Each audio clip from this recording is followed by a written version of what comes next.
Water scarcity is the lack of sufficient available water resources to meet the demands of water usage within a region. It already affects every continent and around 2.8 billion people around the world at least 1 month out of every year. More than 1.2 billion people lack access to clean drinking water.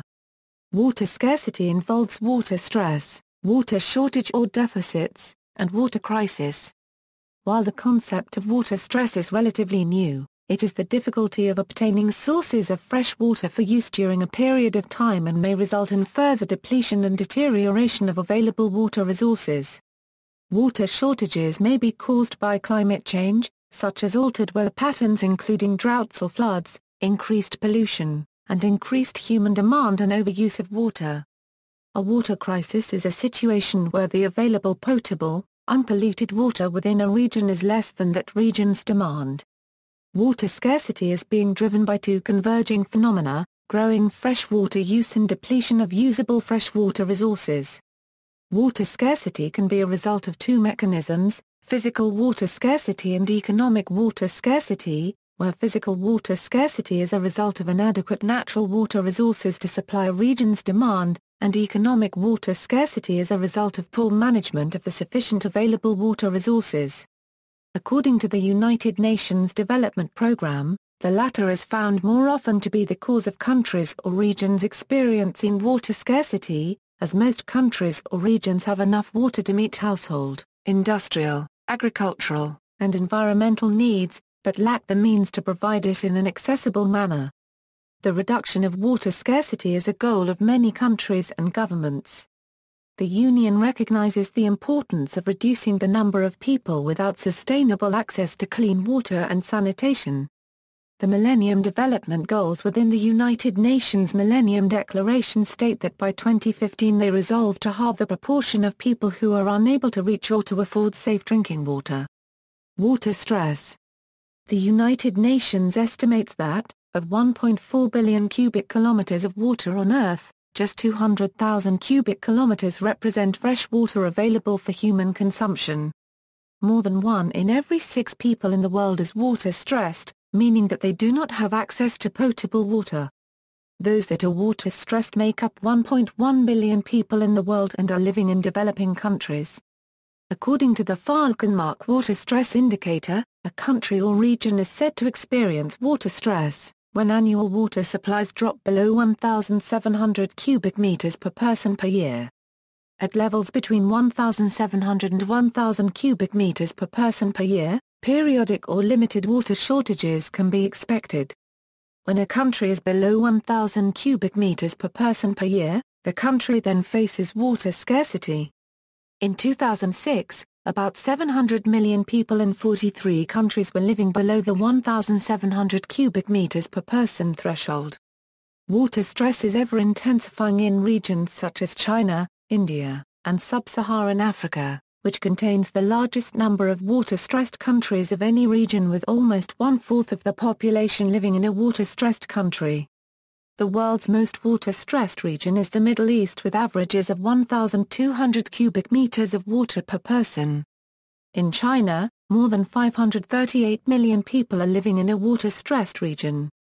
Much of the water-stressed population currently live in river basins where the usage of water resources greatly exceed the renewal of the water source. Changes in climate. Another popular opinion that the cause of the total amount of available fresh water supply is decreasing because of climate change. Climate change has caused receding glaciers, reduced stream and river flow, and shrinking lakes and ponds. Many aquifers have been overpumped and are not recharging quickly. Although the total fresh water supply is not used up, much has become polluted, salted, unsuitable or otherwise unavailable for drinking, industry and agriculture. To avoid a global water crisis, farmers will have to strive to increase productivity to meet growing demands for food, while industry and cities find ways to use water more efficiently. The New York Times article, "Southeast Drought Study Ties Water Shortage to Population, Not Global Warming," summarizes the findings of Columbia University researcher on the subject of the droughts in the American Southeast between 2005 and 2007. The findings published in the Journal of Climate say that the water shortages resulted from population size more than rainfall. Census figures show that Georgia unregistered trademark S population rose from 6.48 to 9.54 million between 1990 and 2007. After studying data from weather instruments, computer models and measurements of tree rings which reflect rainfall, they found that the droughts were not unprecedented and result from normal climate patterns in random weather events. Similar droughts unfolded over the last 1,000 years, the researchers wrote. Regardless of climate change, they added, similar weather patterns can be expected regularly in the future, with similar results. As the temperature increases, rainfall in the southeast will increase, but because of evaporation the area may get even drier. The researchers concluded with a statement saying that any rainfall comes from complicated internal processes in the atmosphere and are very hard to predict because of the large amount of variables. Water crisis. When there is not enough potable water for a given population, the threat of a water crisis is realized. The United Nations and other world organizations consider a variety of regions to have water crises such that it is a global concern.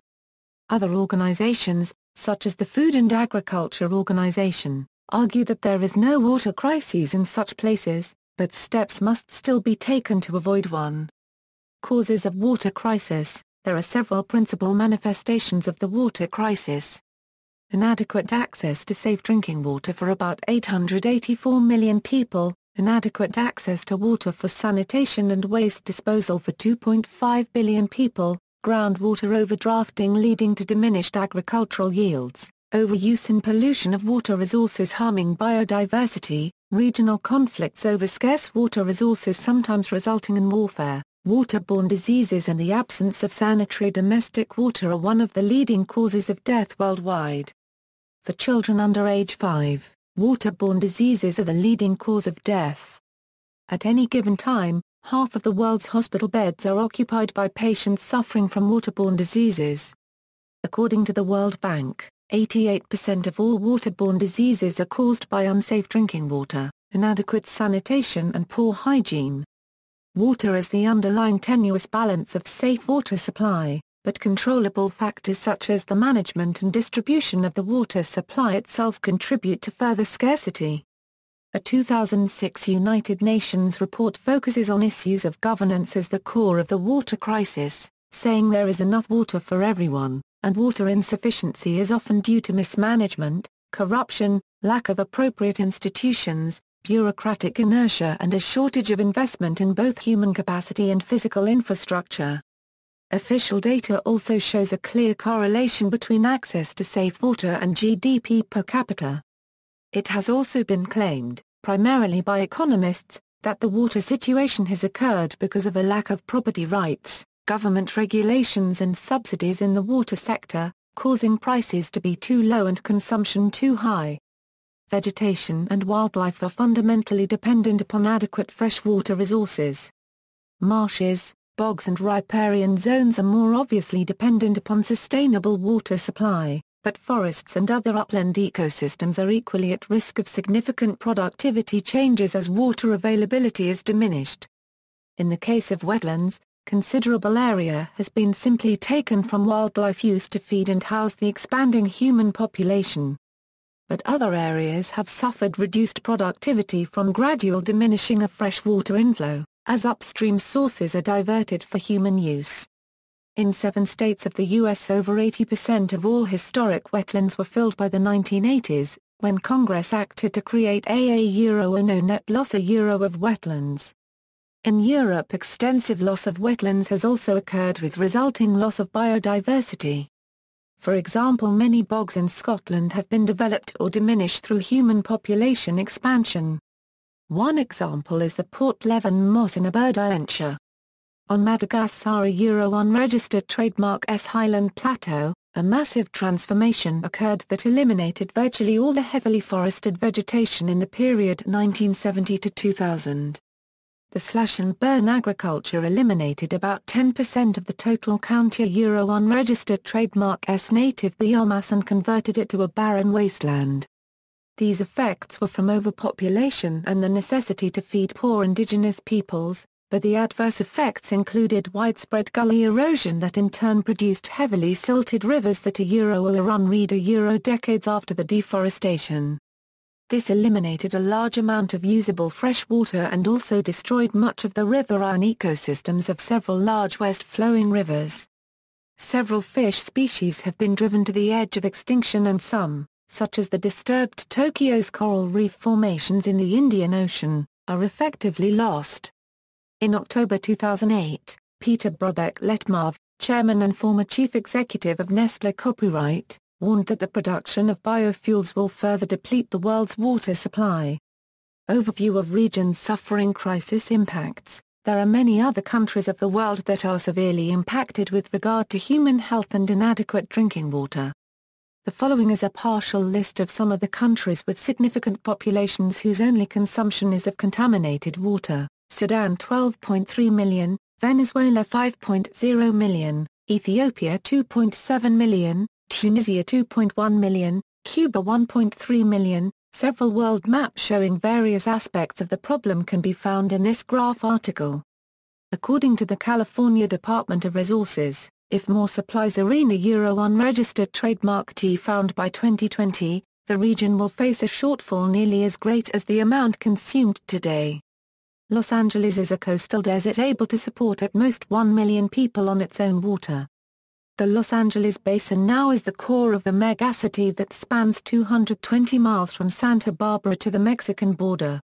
The region unregistered trademark S population is expected to reach 41 million by 2020, up from 28 million in 2009. The population of California continues to grow by more than 2 million a year and is expected to reach 75 million in 2030, up from 49 million in 2009. But water shortage is likely to surface well before then. Water deficits, which are already spurring heavy grain imports in numerous smaller countries, may soon do the same in larger countries, such as China and India. The water tables are falling in scores of countries due to widespread overpumping using powerful diesel and electric pumps. Other countries affected include Pakistan, Iran, and Mexico. This will eventually lead to water scarcity and cutbacks in grain harvest. Even with the overpumping of its aquifers, China is developing a grain deficit. When this happens, it will almost certainly drive grain prices upward. Most of the 3 billion people projected to be added worldwide by mid-century will be born in countries already experiencing water shortages. Unless population growth can be slowed quickly, it is feared that there may not be a practical non-violent or humane solution to the emerging world water shortage. After China and India, there is a second tier of smaller countries with large water deficits: Algeria, Egypt, Iran, Mexico, and Pakistan. 4 of these already import a large share of their grain. But with a population expanding by 4 million a year, it will also likely soon turn to the world market for grain. According to a UN climate report, the Himalayan glaciers that are the sources of Asia's biggest rivers are Ganges, Indus, Brahmaputra, Yangtze, Mekong, Salween and Yellow could disappear by 2035 as temperatures rise. It was later revealed that the source used by the UN climate report actually stated 2350, not 2035. Approximately 2.4 billion people live in the drainage basin of the Himalayan rivers. India, China, Pakistan, Bangladesh, Nepal and Myanmar could experience floods followed by droughts in coming decades. In India alone, the Ganges provides water for drinking and farming for more than 500 million people. The west coast of North America, which gets much of its water from glaciers in mountain ranges such as the Rocky Mountains and Sierra Nevada, also would be affected. By far the largest part of Australia is desert or semi-arid lands commonly known as the outback. In June 2008 it became known that an expert panel had warned of long-term, possibly irreversible, severe ecological damage for the whole Murray-Darling Basin if it does not receive sufficient water by October. Water restrictions are currently in place in many regions and cities of Australia in response to chronic shortages resulting from drought. The Australian of the year 2007, environmentalist Tim Flannery, predicted that unless it made drastic changes, Perth in Western Australia could become the world unregistered trademark's first ghost metropolis, an abandoned city with no more water to sustain its population. However, Western Australia's dams reached 50% capacity for the first time since 2000 as of September 2009. As a result, heavy rains have brought forth positive results for the region.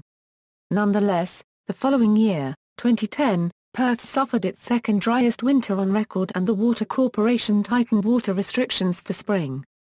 Physical and economic scarcity. Around one-fifth of the world's population currently live in regions affected by physical water scarcity, where there is inadequate water resources to meet a country's or regional demand, including the water needed to fulfill the demand of ecosystems to function effectively.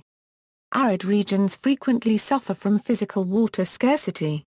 It also occurs where water seems abundant but where resources are overcommitted, such as when there is overdevelopment of hydraulic infrastructure for irrigation. Symptoms of physical water scarcity include environmental degradation and declining groundwater as well as other forms of exploitation or overuse. Economic water scarcity is caused by a lack of investment in infrastructure or technology to draw water from rivers, aquifers or other water sources, or insufficient human capacity to satisfy the demand for water.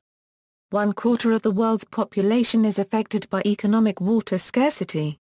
Symptoms of economic water scarcity include a lack of infrastructure, causing the people without reliable access to water to have to travel long distances in or fetch water, that is often contaminated from rivers for domestic and agricultural uses. Large parts of Africa suffer from economic water scarcity. Developing water infrastructure in those areas could therefore help to reduce poverty. Critical conditions often arise for economically poor and politically weak communities living in already dry environment. Human right to water. The United Nations Committee on Economic, Social and Cultural Rights established a foundation of 5 core attributes for water security. They declare that the human right to water entitles everyone to sufficient, safe, acceptable, physically accessible, and affordable water for personal and domestic use.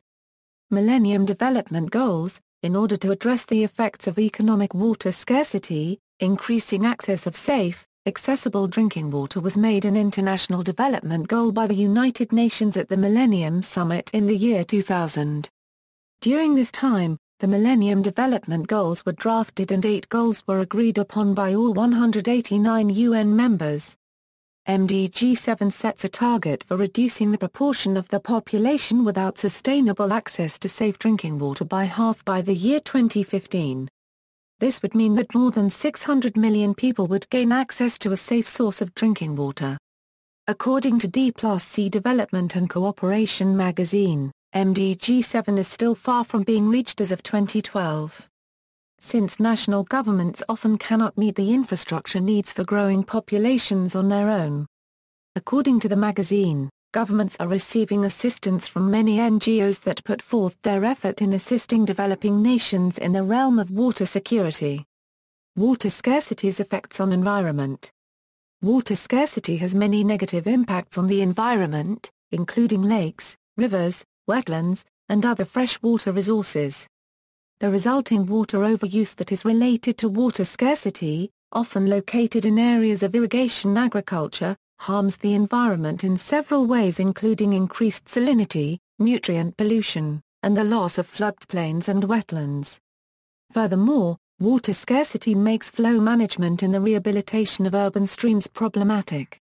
Through the last 100 years, more than half of the Earth's wetlands have been destroyed and have disappeared. These wetlands are important not only because they are the habitats of numerous inhabitants such as mammals, birds, fish, amphibians, and invertebrates, but they support the growing of rice and other food crops as well as provide water filtration and protection from storms and flooding. Freshwater lakes such as the Aral Sea in Central Asia have also suffered. Once the 4th largest freshwater lake, it has lost more than 58,000 square kilometers of area and vastly increased in salt concentration over the span of 3 decades.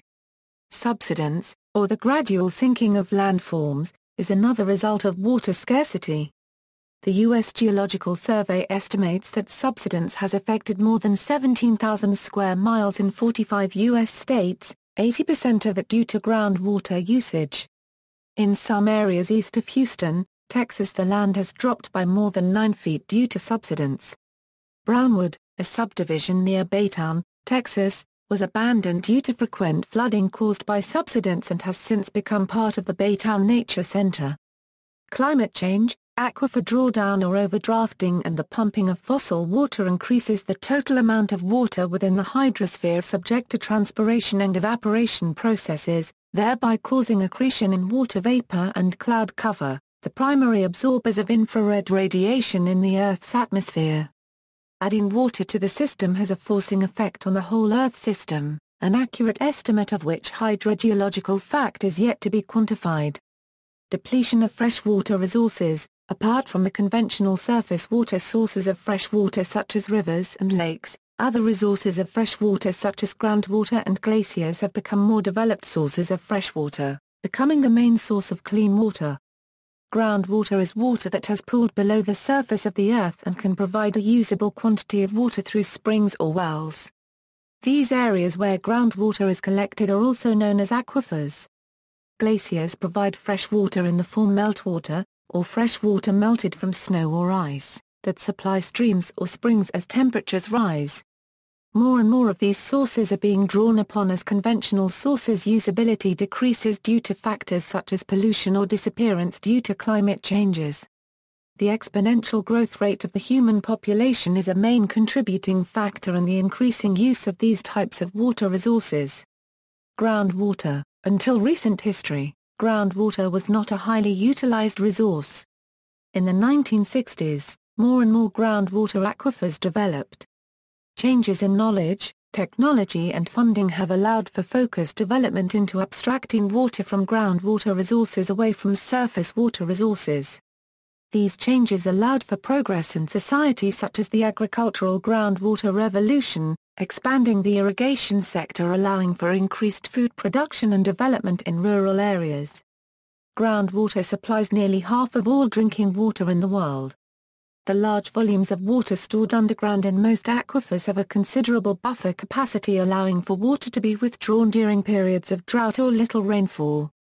This is crucial for people that live in regions that cannot depend on precipitation or surface water as a supply alone, instead providing reliable access to water all year round.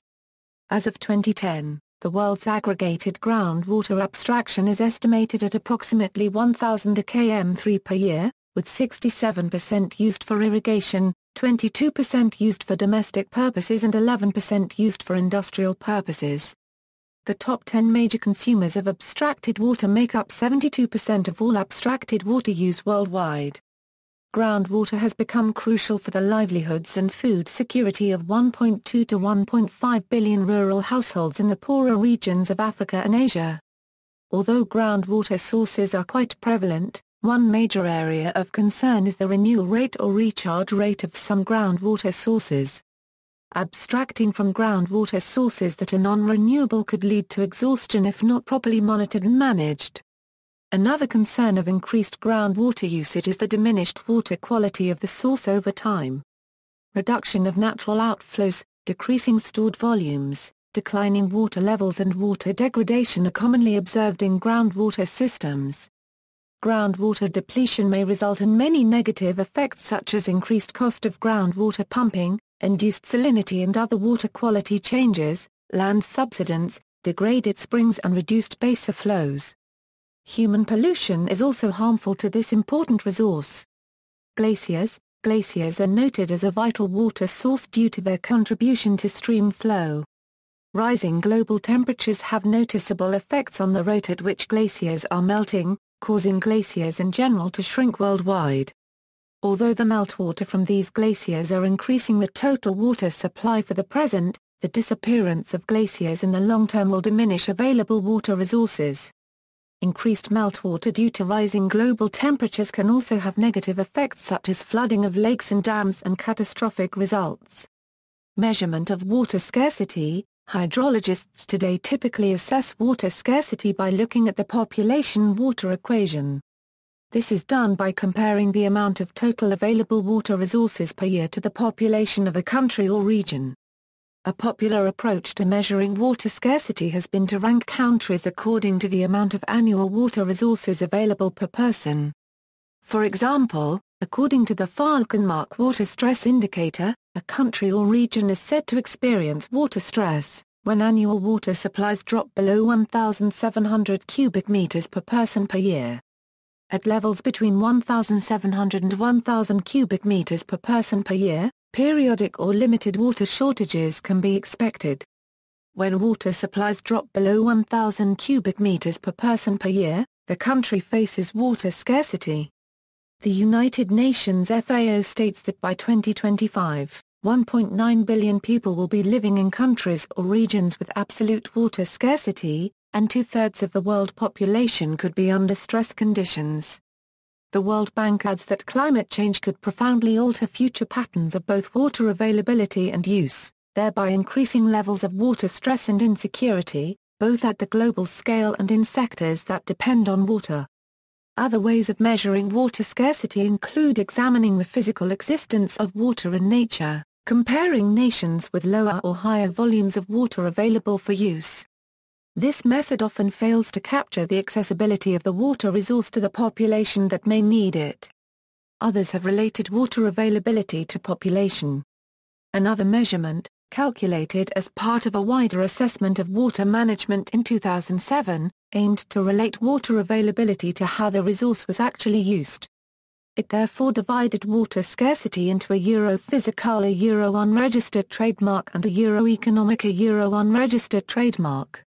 Physical water scarcity is where there is not enough water to meet all demands, including that needed for ecosystems to function effectively.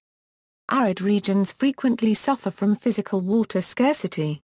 It also occurs where water seems abundant but where resources are overcommitted, such as when there is overdevelopment of hydraulic infrastructure for irrigation. Symptoms of physical water scarcity include environmental degradation and declining groundwater. Water stress harms living things because every organism needs water to live. Renewable freshwater resources. Renewable freshwater supply is a metric often used in conjunction when evaluating water scarcity. This metric is informative because it can describe the total available water resource each country contains. By knowing the total available water source, an idea can be gained about whether a country is prone to experiencing physical water scarcity. This metric has its faults in that it is an average. Precipitation delivers water unevenly across the planet each year and annual renewable water resources vary from year to year. This metric also does not describe the accessibility of water to individuals, households, industries, or the government. Lastly, as this metric is a description of a whole country, it does not accurately portray whether a country is experiencing water scarcity. Canada and Brazil both have very high levels of available water supply, but still experience various water-related problems. It can be observed that tropical countries in Asia and Africa have low availability of freshwater resources. The following table displays the average annual renewable freshwater supply by country including both surface water and groundwater supplies. This table represents data from the UNFAO Aquastat, much of which are produced by modeling or estimation as opposed to actual measurements. Outlook. Construction of wastewater treatment plants and reduction of groundwater overdrafting appear to be obvious solutions to the worldwide problem. However, a deeper look reveals more fundamental issues in play. Wastewater treatment is highly capital-intensive, restricting access to this technology in some regions. Furthermore, the rapid increase in population of many countries makes this a race that is difficult to win. As if those factors are not daunting enough, one must consider the enormous costs and skill sets involved to maintain wastewater treatment plants even if they are successfully developed. Reduction in groundwater overdrafting is usually politically very unpopular and has major economic impacts to farmers. Moreover, this strategy will necessarily reduce crop output, which is something the world can ill afford, given the population level at present. At more realistic levels, developing countries can strive to achieve primary wastewater treatment or secure septic systems, and carefully analyze wastewater outfall designed to minimize impacts to drinking water and to ecosystems. Developed countries can not only share technology better, including cost-effective wastewater and water treatment systems, but also in hydrological transport modeling. At the individual level, people in developed countries can look inward and reduce overconsumption, which further strains worldwide water consumption.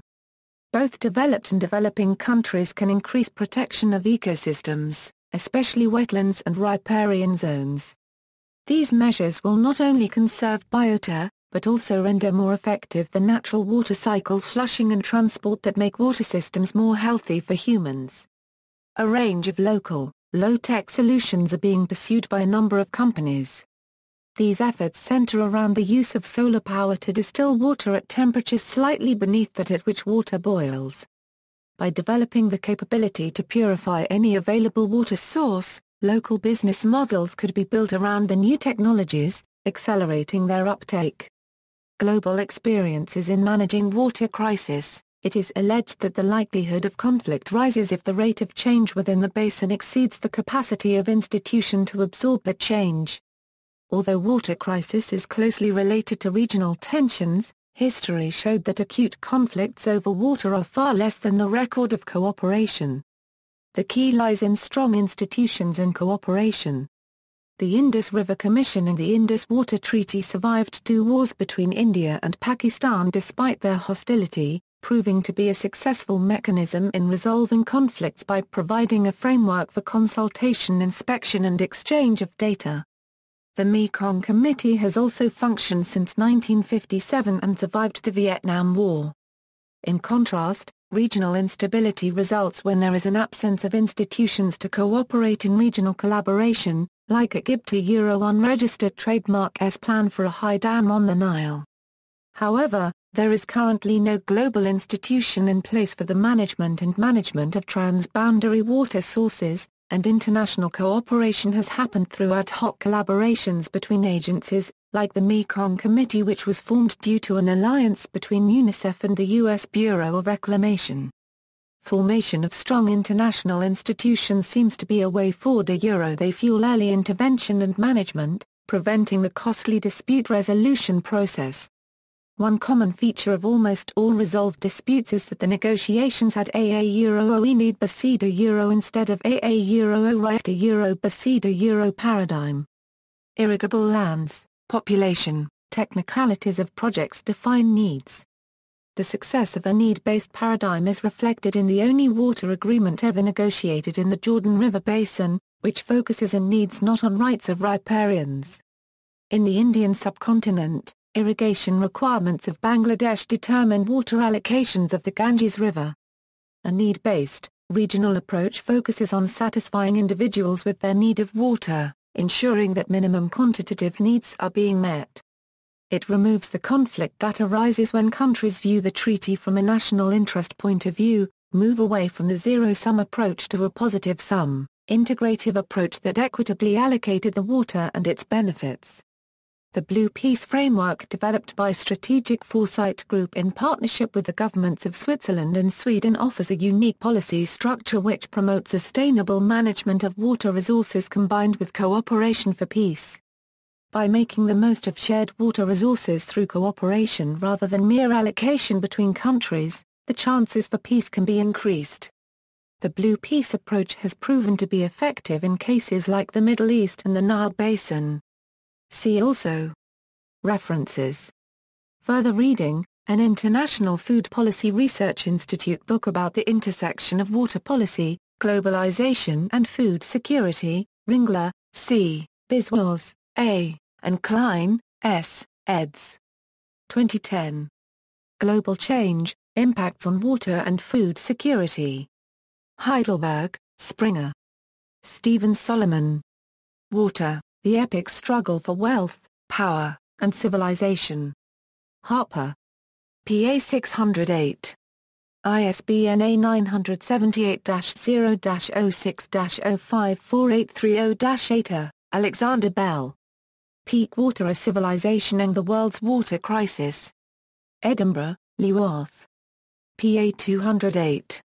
ISBN A1-906817-19-7 Peter H. Glick, ed. The World's Water 2008 Euro 2009, The Biennial Report on Freshwater Resources. Washington, D.C. Island Press. PA 402. ISBN A15977265055 Maud Barlow. Blue Covenant of the Global Water Crisis and the Coming Battle for the Right to Water.